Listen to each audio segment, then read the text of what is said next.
dan pasti itu atas perintah seseorang. Anda menduga pelapornya dari istana, istana presiden. Kalau nggak presiden, wakil presiden.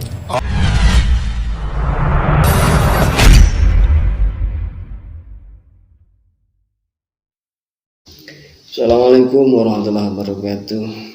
Alhamdulillahirrabbilalamin.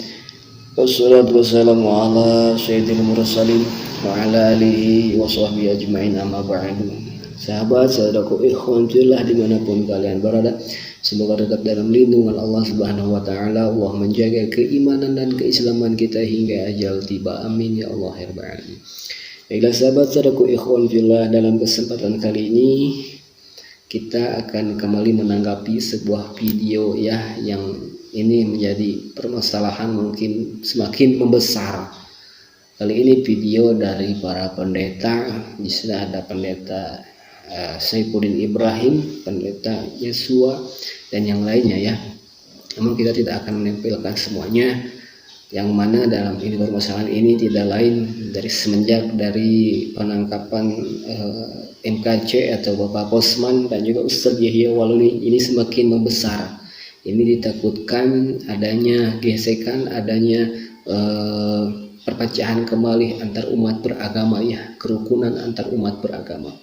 Dalam kesempatan kali ini tidak tanggung-tanggung bahwa pendeta yang tidak menerima dengan penangkapan MKC ini adanya suudzon atau adanya sangkaan, dugaan dari mereka terhadap pihak-pihak tertentu. Namun sahabat, sebelum kita melanjutkan pada video yang akan kita simak, alangkah baiknya silakan untuk mengklik tombol subscribe, like, dan share kepada yang lainnya.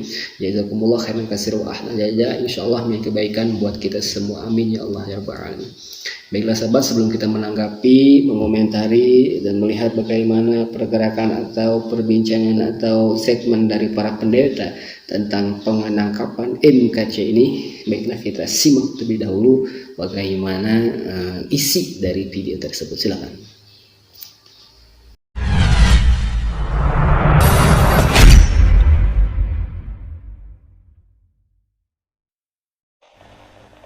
Saya nggak tahu kenapa Muhammad Kosman ditangkap, dan pasti itu atas perintah seseorang. Saya nggak tahu yang memerintahkan itu apakah presiden, apakah menteri agama, tidak tahu. Untuk perkara MKC ini perkara berbau politis. Saya duga pelapornya ini dari istana, karena dia dapat. Tunggu, ini perlu dijelaskan. Anda menduga pelapornya dari istana, istana presiden. Kalau nggak presiden, wakil presiden. Kenapa saya duga begitu? Pertama, dia dapat nomor cantik, nomor laporannya nomor 500. Oh gitu. Kedua, dia baru dilapor tanggal 21, sudah penangkapan 24.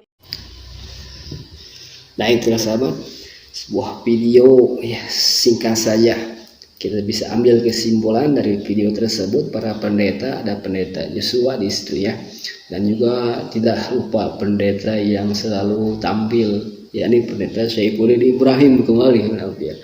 Ternyata ini ada dugaan dari mereka kepada pihak tertentu yang ini tidak tanggung-tanggung. Mereka menduga adanya pihak istana R1, R2 atau yang lainnya yang menjadi pemerintah untuk penangkapan MKC ini. Ini sungguh-sungguh tidak masuk akal ya, atau tidak logis apa yang distatementkan oleh mereka, bahwa penangkapan atau kejadian yang ditimpa oleh MKC ini dilatar belakangi oleh Bapak Presiden, atau Wakil Presiden, Menteri Agama, atau yang lainnya yang berbau Muslim. Jadi mereka seakan-akan memberikan opini atau menggiringan pemikiran kita bahwa ini adanya penyalahgunaan jabatan ya, karena tidak suka dengan Kristen atau dengan murtadin, makanya si MKC ditangkap, Bapak Kosman ditangkap atas perintah presiden kah itu, wakil presiden kah itu, atau menteri agama kah itu. Wallahu a'lam bishawab. Yang pasti sebagaimana yang telah kita ketahui, dengan adanya penangkapan MKC atau Bapak Kosman ini, saudara, ternyata banyak sekali pihak-pihak yang pro dan kontra, termasuk ini berarti adanya kontra dari para pendeta blok MKC ya, para pendukung MKC yang sakit hati mungkin. Yang sebelumnya kan kita melihat mereka itu sakit hati terhadap PGI. Nah sekarang malahan ini sebelum mereka kepada pihak PGI, ternyata mereka ada dugaan bahwa ada pihak istana di latar belakang penangkapan MKC ini. Padahal kita harus pahami, penangkapan MKC ini sudah jelas-jelas sudah melanggar aturan, melanggar hukum, begitu yang tertulis ya. Nah sahabat saudara ikhwan fillah, untuk kita bagaimana melihat kondisi ini, bagaimana dengan tegasnya Pendeta Saiful Ibrahim, Pendeta Joshua yang mengatakan adanya pihak besar, adanya orang besar di belakang penangkapan atau yang terjadi pada MKC ini. Nah, alhamdulillah ini sungguh jadi suudzon ya. Ini bukan menyalahkan, tetapi ini adalah dugaan mereka. Jadi ada suudzon mereka, prasangkaan salah, sangka salah dari mereka yang tidak tanggung-tanggung mereka tujukan kepada pihak istana. Nauzubillah, ini sudah saya kira sudah kelewatan kalau sudah mencakup pihak istana.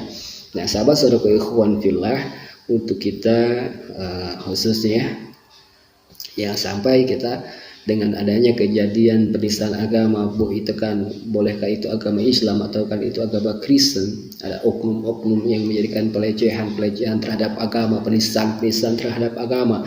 Kita bisa memposisikan secara logis pikiran kita, melihat satu berita dengan berita yang lain, jangan sampai kita termakan hoak ya.